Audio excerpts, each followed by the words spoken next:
Welcome to The Explainer. I'm really thrilled you're joining us today. We're going to jump right into a rapid-fire briefing of what is honestly a truly historic day. We're talking about July 15th, 2026, and this is a day that is literally defined by extremes. Unprecedented shifts in global conflict, some really wild swings on Wall Street, highly dangerous weather patterns, and record-shattering numbers coming out of the World Cup. It's a lot to process, I know, but by the end of this explainer, you're going to see exactly how all these pieces fit together. So let's dive right into this massive number, $95 billion. It's a staggering figure, right? That is the total size of the new legislative package just unveiled on Capitol Hill by House Republicans.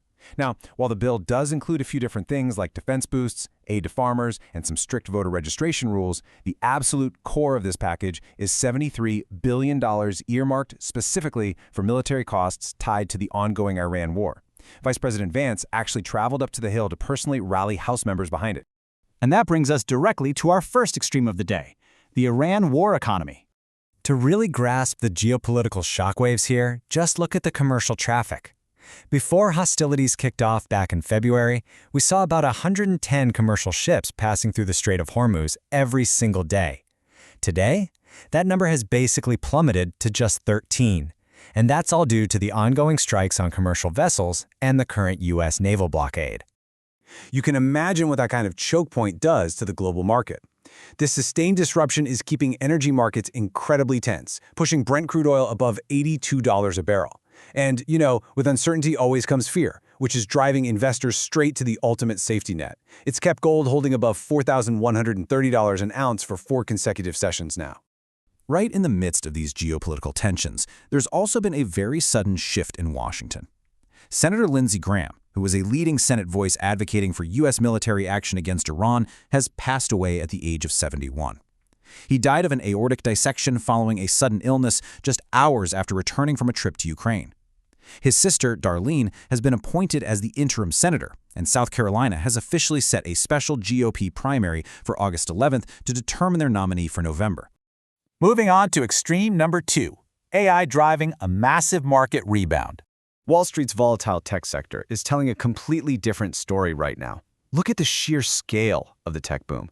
ASML, which is a massive player in semiconductor manufacturing equipment, just completely shattered their Q2 estimates and raised their full-year guidance for the 3rd time. Their CEO, Christophe Fouquet, put it pretty bluntly. Supply simply cannot meet the AI-driven demand through 2026. And to show you just how fast this tech market moves, take a look at SK Hynix. They just saw a massive 27% rebound on the NASDAQ. Why is that such a big deal?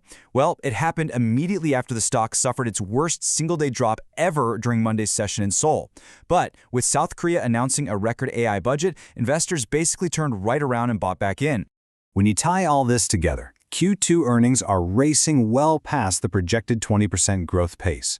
Morgan Stanley hit record wealth management numbers while advising on the highly anticipated OpenAI IPO, and major banks like Bank of America and Wells Fargo are rebounding. But it is worth noting it's not all green. NVIDIA actually dropped 3.5% after tightening U.S. export controls forced them to slash their Asian buyer list in half. Okay, let's shift gears to extreme number 3, coast-to-coast heat alerts. Right now, life-threatening climate conditions are impacting about 125 million Americans. Today is the peak day for this absolutely brutal northeast heat wave.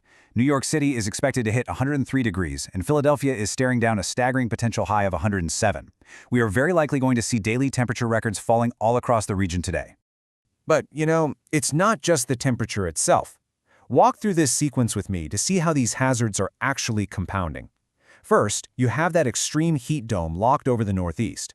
Second, blowing right into it is the thick smoke from more than 800 wildfires currently burning up in Canada. The result is a severely compounded health hazard. It's gotten so bad that the National Weather Service has had to issue dual heat and air quality alerts across a huge chunk of the upper Midwest and Northeast. It's a highly dangerous mix for sure. Finally, let's pivot to our last extreme of July 15th, the 2026 World Cup. The metrics for this tournament are honestly just off the charts. Look at this jaw-dropping number, 47 million. That's how many viewers tuned in to watch the Argentina-England semifinal, where Argentina finally punched their ticket to the finals with a 2-1 victory. To put that into perspective, that makes it the largest non-final soccer broadcast in U.S. television history, surpassing a record that was set literally just a day earlier by the France-Spain match. And man, does that set up an unbelievable clash for Sunday at MetLife Stadium. You have Argentina, the defending champs, led by a 38-year-old Lionel Messi who assisted both goals in the semifinal, playing what we all expect to be his final World Cup. And on the exact opposite side of the spectrum, you have Spain.